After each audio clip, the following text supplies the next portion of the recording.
그러면 민주주의가 그러면 쉽게 되느냐? 민주주의가 쉽게 되질 않습니다. 2차 대전이 끝나고 난 뒤에 아프리카의 모든 나라들이 프랑스나 영국 밑에 있다가 독립을 했는데 그 사람들이 모두 다 뭘 했냐면은 그 민주주의를 했다가 지금은 다 독재국가로 변해버렸습니다. 그런데 대한민국은 독재국가를 하다가 이제 민주국가가 됐단 말이죠. 우리가 지금 우리나라를 만든 지가 48년대에 만들어서 88년도까지 40년 동안이 약간의 독재적인 상황. 쉽게 말하자면 나머지 지금 한 35년이 넘었죠. 그동안에는 우리는 자유민주주의 시스템으로 들어섰단 말이죠. 그런데 이 하게 된 것은 결정적인 뭐냐, 우리가 가졌던 그 40년이라는 것은 등소평이 말했던 동학양요하고 똑같습니다. 40년 동안 쉽게 말하면 박정희 대통령이 집권하고 63년이 돼서야 우리나라는 100불이 됩니다. 연간 소득이 100불이 되고 그 이전에는 80불 정도에서 멈췄습니다. 이 대통령도 어떻게든지 원조 받은 걸로 경제개발해보려도 안 됐고 2차 2공화국 때도 아까 말씀드린 이 두 분이 싸우느라고 못했고 그 다음에 이 박정희 대통령이 나오고 이 김종필 이분들이 나와가지고 쉽게 말하면은 수출주도 전략으로 바꾸면서 외자를 빌려다가 어떻게든지 만들어서 박 대통령이 시해당을 물으면은 1660불까지 올라갑니다. 부르주아지 노우 디마크라시라는 말을 미국 학자가 썼습니다. 민주주의는요, 돈이 없으면 안 됩니다. 예를 들어서 돈이 없어서 표를 자기 투표권을 팔아먹는 지경에 이르면 이건 민주주의는 있을 수가 없는 거예요. 기본적으로 그래서 아까 말씀드렸던 파리드 자카리아는 3,000불은 넘어야 한다. 근데 우리나라가 3,000불이 딱 넘어가는 게요. 50이 끝나고 노태우 정부가 들어서 88년입니다. 87년도에 3,700불까지 올라가고 그 다음에 88년도에 4,000불이 넘어섭니다. 우리나라는 드디어 뭐냐면은 그 기간 동안 독재 기간을 끝내면서 민주주의를 할 수 있는 기간이 된 겁니다. 그래서 이제 여러분들 잘 아시는 이 쓰레기만이니까 성김 시대를 열고 그 다음에 이제 이렇게 되는데 그 간략하게 이제 결론으로 말씀드리겠습니다. 나머지는 책에 쭉 설명이 되는데요. 그 하나의 그 역사적인 사건이 한 시대를 결정하고 오는데요. 저는 항상 그 믹스드 블레싱이라는 말을 즐겼습니다. 믹스드 블레싱이라는 건 무슨 뜻이냐면요. 섞인 축복. 하나가 좋다고 해서 다 좋은 게 아니고 좋은 것에는 좋은 거 있고 나쁜 것도 섞여 있고 또는 세옹지만한 말 많이 쓰죠. 그런 되는 것처럼 이 삼당 막당이 없었으면 우리나라 민주화가 이렇게 빨리 되지 않습니다. 왜 그러느냐? 이 삼당 합당을 하고 나서 잘 아시는 이 박철환을 중심으로 한 이분들이 내각제를 하기로 해서 안 하거든요. 그런데 김영삼 대통령은 그럴 생각이 꿈에도 없단 말이죠. 자기는 도저히 그 네 사람 아까 말한 김종필, 김대중, 그 다음에 노태우 이렇게 네 사람 중에서는 자기는 대통령으로 하려면 한참 멀었다고 생각했기 때문에 전략적으로 민자당에 들어가고 민자당을 만들거든요. 그렇기 때문에 누구하고 싸울 수밖에 없냐. 이 박철환과 노태우 대통령과 누굽니까 김영삼 대통령과 그 싸움으로 처절하게 싸우고 나서 김영삼 대통령이 돼서 한 일을 한번 봅시다. 그동안 이제 우리나라가 이제 그 개발 독재로 해서 이렇게 하다 보니까 이게 부가 편중이 됩니다. 권력도 편중이 됩니다. TK 지역으로 싹 편중이 됩니다. 이걸 깨지 않으면은 대한민국의 민주화는 어렵습니다. 실질적 민주화가 안 되는 거예요. 그걸 해낸 사람이 와했습니다. 어떻게 해냈느냐? 딱 취임하자마자 하나에 해체합니다. 하나에는 뭐냐면은 TK의 제가 주인뿐만 아니라 우리나라 권력의 중심이었거든요. 그걸 하나에 해체하죠. 그 다음에 공직자 재산 신고를 합니다. 자기가 먼저 신고를 합니다. 여러분들 아시죠? 공직자 재산 신고를 되게 해고 나서 그러면 그 대상이 누구예요? 고위공직자 누가 제일 많습니까? 그 다음 바로 월성한 5.18은 문민정부라고 불렀거든요. 문민정부 연장성산에 있다. 그러면서 바로 또 뭐냐면 금융신명제를 합니다. 돈을 숨길 수가 없게 된 겁니다. 그 어디가 타겟이 있어? 누가 돈이 제일 많았어? 그 다음 또 한 게 뭐죠? 전노를 구속해버립니다. 그것도 5.18 특별법까지 만들어가면서 소급입법을 만들어서 구속해버립니다. 그리고 나서 또 그동안 우리나라 국영화를 많이 해놨거든요. 국영기업체가 많았거든요. 다 민영화시켰고 그렇게 하면서 뭘 깨버리냐면은 TK 주류 기업들을 깨버립니다. 그러면서 그 자리에다 누구를 박냐면은 PK 부산 경남 사람들을 때려봤습니다. 그러니까 전두환 대통령은 나중에 야 이거 정치 보복이다 말이야. 그렇게 했지만은 어쨌든 그 반사 효과로 우리 사회에 뭐가 되냐면은 모든 게 이제 흩어지기 시작합니다. 그런데다가 더욱더 결정적인 건요. 이회창 총재 이 양반이 뒤가 TK가 물어주고 있던 걸 알고는 이 이제 여기다가 서석재 자기 그 소위 막 돈주머니를 요리 보냅니다. 그래서 근데다 더 결정적인 것은 DJ 비자금 사건이 마지막에 터집니다. 수사 못하게 해버리지 않습니까? 그러면 어떻게 되죠? 바로 DJP 영화로 넘어갑니다. 쉽게 말하면 우리나라는 YS가 없었으면 정권 교체가 안 됩니다.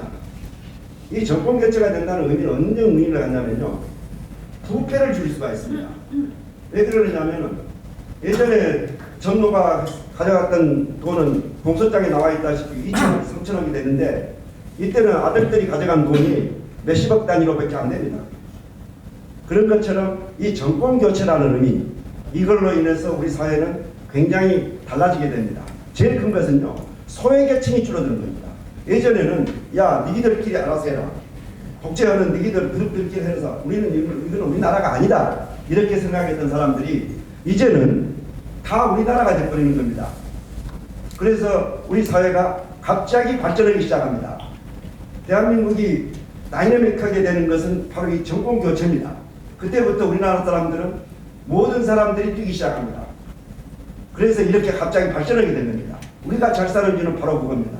그동안 수도 없이 우리가 재산을 축적해서 민주주의를 할 수 있었고 그 민주주의를 할 수 있었던 것이 바로 이렇게 또 정권 교체가 되면서 이렇게 됐단 말입니다. 그런데 아까도 말씀드렸지만 모든 건 믹스 블레싱입니다. 이렇게 하면서 어떤 일이 벌어졌냐면요. 각 지역이 예를 들면 호남은 호남대로 TK는 TK대로 이쪽은 뭐냐면은 한 당의 아성이 돼간 겁니다. 30년 동안. 하나는 국민의힘, 한쪽은 민주당의 아성이 돼버려요. 그렇게 되다 보니까 어떤 일이 벌어지느냐. 거기 지역에서는 반대말을 못해요. 반대당 이야기들은 맞아 죽습니다. 그렇게 되면 어떻게 되느냐. 북한하고 똑같이 되는 거예요. 그래서 어떻게 되느냐면은 그 정치인들이 그건 장난하는 거거든요, 사실은.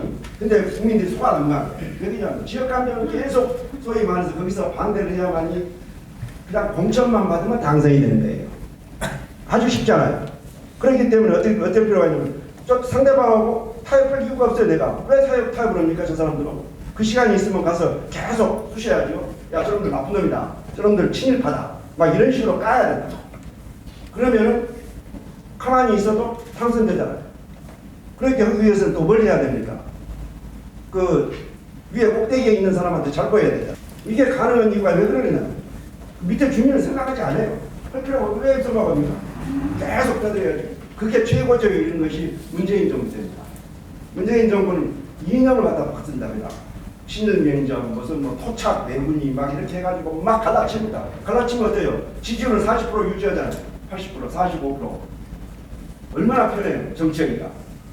근데 그런 것에 국민들이 놀아나고 있다는 거죠, 우리가. 그래서 제가 일례로 하나 들어준 예가 항상 있습니다만은 미국의 세탁소를 하나 들어보겠습니다. 한국 사람들이 이제 미국을 가게 되면 이제 할 게 없으니까 세탁소업을 합니다. 그게 유태인들이 했던 거거든요. 가서 세탁소를 이렇게 하고 있다 보면은 이제 그 밑에서 일했던 한국 사람이 옆집에 개업을 합니다. 그러면은 미국 사람들은 딱 보고 있다가 두 군데다가 똑같이 자기 그걸 보냅니다. 물건을 보내줍니다. 둘이 경쟁을 시킵니다. 그러면은 세탁비가 우선 안 올라요. 서비스도 좋아져요. 공짜로 해준 것도만 단추 같은 거 공짜로 막 달아줍니다. 어? 그게 하는 사람들하고 우리나라는 거꾸로예요. 세탁소 중에 지 멋대로 하는 거예요. 뭐. 야, 뭐, 저 물건을 값 올리려면 올려버리고 서비스 하려면 개판 쳐버리고 지금 그러고 있는 상황이 된다. 오늘날 이렇게 우리가 지금 이렇게 양극으로 달리는 이유, 가장 큰 이유는요, 지역이 일당 독재화되어 있기 때문에 그럽니다. 저는 그렇게 보고 있습니다. 민주주의를 했는데, 국가는 지금 이렇게 양쪽으로 이렇게 왔다 갔다 하면서 국가 전체적으로는 민주주의가 갔는데, 내막으로 들어가 봤더니 지역은 완전히 일당으로 굳어가지고, 그 예외가 지금 하나 생긴 것이 부산 경남입니다. 부산 경남 왜 그렇게 됐느냐? 노무현 대통령이 저기 본래 13대에서 아까 그 3당 합당이 됐을 때게 그걸 합니다. 자기는 저기 더 이상 뭐냐면 3당 합당 안 한다 해가지고 꼬마 민주당으로 8명이 가지 않습니까? 그 중에 남았다가 그래가 이제 14대 때는 부산에 갔는데 되겠습니까? YS가 안 밀어주는데 떨어졌어요.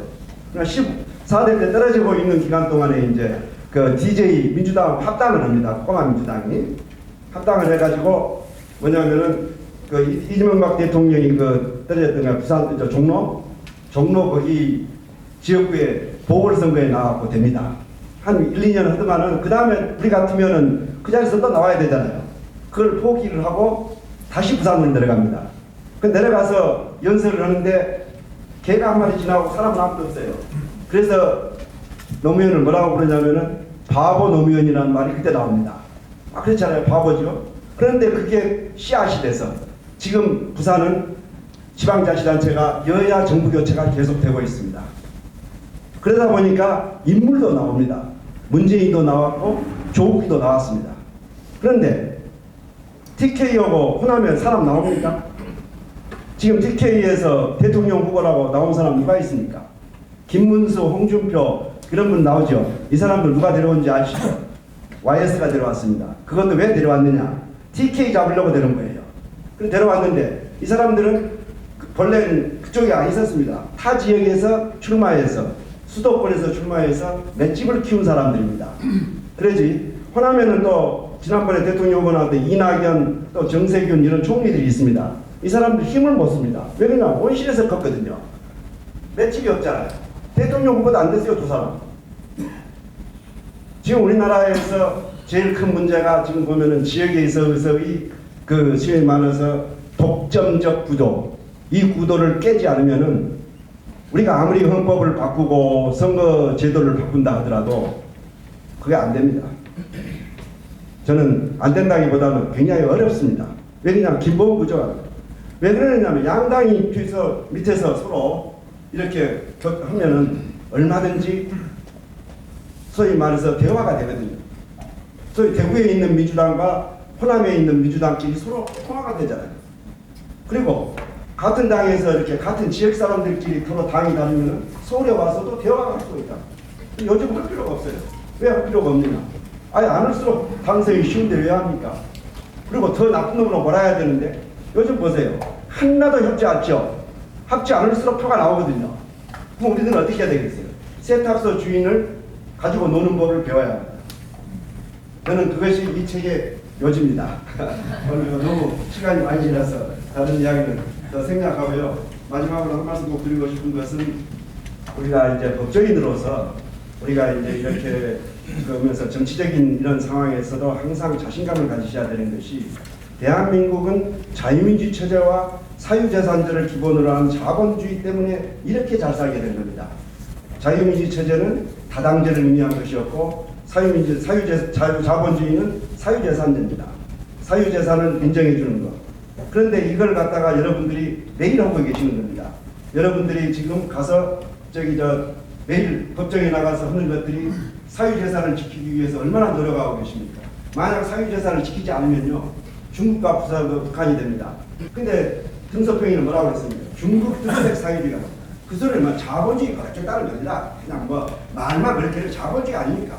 그런데 문제는 뭐가 있느냐? 사유재산을 인정하지 않고 있습니다. 아까 마인 잠깐 보여드렸는데 마인이 바로 대표적인 거였습니다. 근데 왜 중국으로서는 그러면 사유재산을 인정할 수 없느냐? 중국은 헌법에다가 프로레타리아 독재라고 딱 못 박아놨습니다.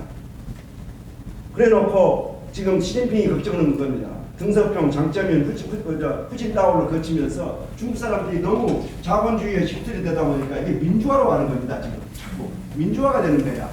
그러기 때문에 등서평 같은 경우는 민주화가 천안문 사건 아닙니까? 탱크로 밀어서 1000명을 죽였지 않습니까? 근데 시진핑도 마찬가지예요. 왜 생각이냐? 아니 이렇게 하다 보면 공산주의가 없어지면 공산당 일당 독재에 우리는 어디 가서 사느냐 말이야. 방법이 없다고. 그래서 중국 몸을 내세우는 것이 뭐겠어요? 공산주의를 100년 동안 유지시키겠다는 게 중국 몸입니다. 그게 세계 1등이요. 그 다음에 두 번째 오지나 이렇게 AIG 이번엔 딥시크 저는 어떻게 보냐면요. 저게 말이죠. 주민통제론입니다. 소련이 어떻게 해서 망한 줄 아시죠? 소련은 생산과 소비를 인간의 머리로 상정을 해서 인간의 머리로 통제하겠다고 만들어 놓은 것이 소련 시스템을 만들다가 그게 실패해서 망한 겁니다.